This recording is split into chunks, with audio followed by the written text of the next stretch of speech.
Magandang araw mga kaibigan. Ang pag-usapan natin ngayon ay ang kaibahan ng line-to-line at line-to-neutral ng single-phase sa ating system.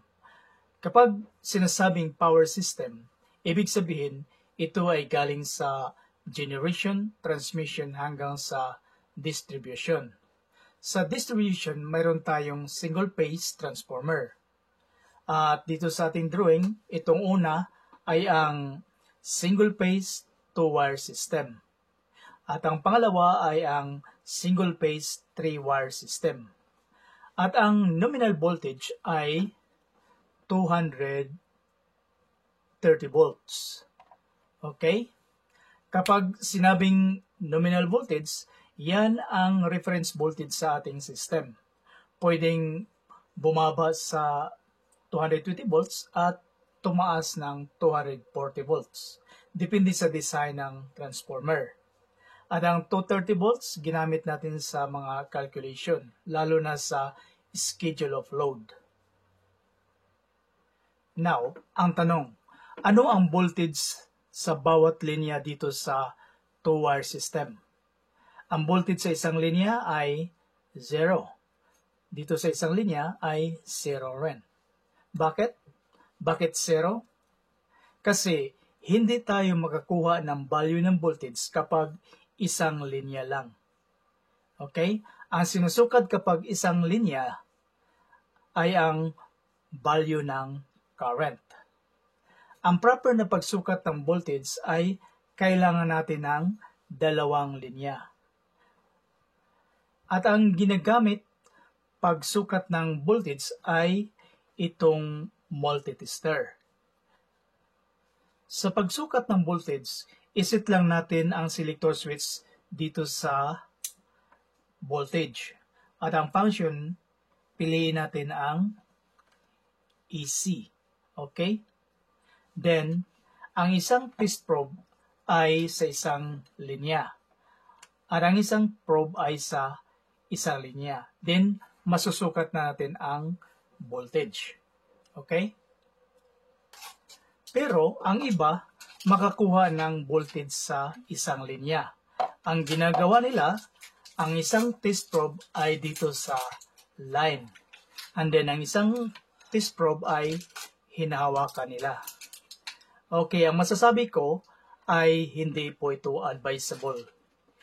Hindi po natin i-recommend ang ganitong paraan. Okay? At i-check at basahin lang ninyo ang safety precautions sa manual ng multitester. At balik tayo dito. Ang voltage dito sa two-wire system or line to neutral ay 230 volts. Okay? So, dalawang linya ang kailangan nating sukatin. Dito sa line at sa neutral. At ang pinaka-zero ay itong nasa neutral. Okay? Kasi dito nag-umpisa ang bilang. From 0 volts up to 30 volts. So, yan ang voltage sa line to neutral. Dito naman tayo sa 3-wire system. Ang 0 ay dito sa neutral. Ang voltage sa line to line ay 230 volts. Yan. Line 1 at line 2. So, line to line. So, ang voltage ay 230 volts. Ang line to neutral ay 115 volts. So, line 1 at neutral, 115 volts. At dito sa kabila, line 2 to neutral is 115 volts. So, kailangan natin ng dalawang linya. Dito sa line to line 1 at line 2. At kung 115 volts, line 1 to neutral, line 2 to neutral. So, ulitin natin, kailangan natin ng dalawang linya para makasukat tayo ng voltage. At dito sa 3-wire system, Ang ginagamit lang natin dito na voltage ay itong 230 volts. Kaya line to line ang tawag natin dito. So buong winding ng transformer ang ginagamit natin. Pero ang neutral conductor ay pinatakbo natin hanggang sa service equipment or service panel kasama ang line conductor or hot wire. Okay? At bakit hindi line to ground ang tawag natin dito?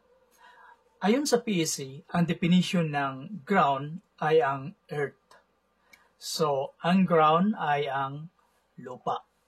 So, i-drawing natin ang lupa. So, yan ang ground.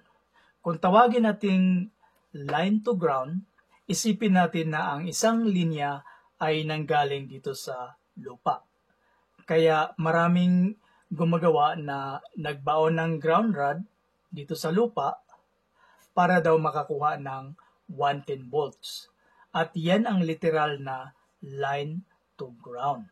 At hindi po natin ni-recommend ang ganyang gawain na kukuha ng isang linya dito sa lupa at kukuha ng isang linya, so bawal po yan. Yan ang line to ground. Okay? At bakit neutral or line to neutral ang tawag natin dito? Kasi ito ay current carrying during normal condition.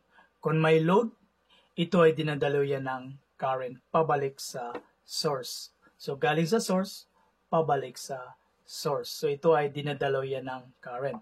Ang ground or earth ay hindi po dinadalo yan ng current. Kaya ang tawag natin dito ay line to neutral. So hindi pareho ang neutral at ground. Magkaiba po sila.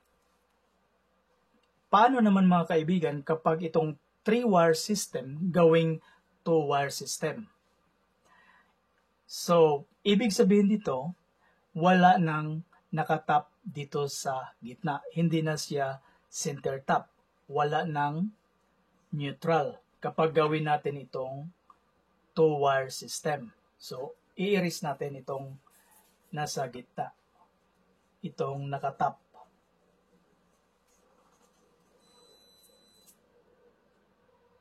So, ganyan na ang mangyayari. 2-wire system. At sabi ng PEC, isa sa kanila ay grounded. So, ito lang ang gawin nating grounded. Since ito ay grounded, ano nang tawag natin dito? Line to? Hindi rin line to ang label natin dito. Kasi ang line ay refer sa ungrounded, hot, or live conductor. So, anong tawag natin dito?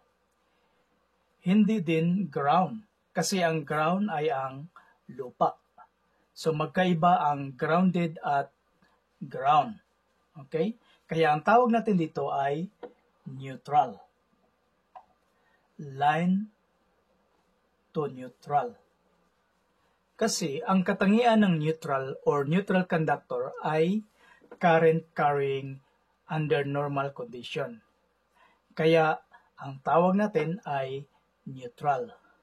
So ito ay nagiging single phase 2-wire system kasi kina-convert na natin from 3-wire system to 2-wire system. Okay? At sa actual transformer, i-drawing natin. So ito ay 3-wire system na transformer. So dito ang line 1, ito ang line 2, at ito ang neutral. So grounded yung neutral. Kung i-convert natin ito ng 2-wire system, siyempre wala na itong nasa gitna, itong neutral conductor. Wala na ito. So i-erase natin.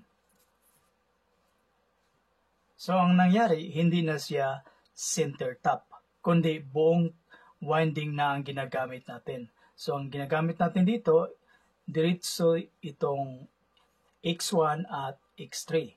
So, isa sa kanila ay grounded. Ang X3 lang ang palagay natin na grounded. Okay? So, ito ay matatawag na natin na ito ang line, ito ay neutral. Kasi ito ay grounded, konektado doon sa lupa, at ito ay ang dinadaloyan ng current during normal condition. Ang sa gitna ay wala na itong function. Okay? Kasi hindi na ito ginagamit. Ang ginagamit natin itong dalawang terminal lang. Okay? So buong winding ang ginagamit natin. Kaya nagiging two-wire system. Single phase. At para sa safety purposes, huwag po nating hawakan ang mga linya. Ang line conductor at ang neutral conductor, lalo na kung may supply voltage. At yan ay paalala para sa ating safety. Okay? At hanggang dito na lang mga kaibigan. Maraming salamat sa ating mga subscribers sa inyong suporta. Thanks for watching.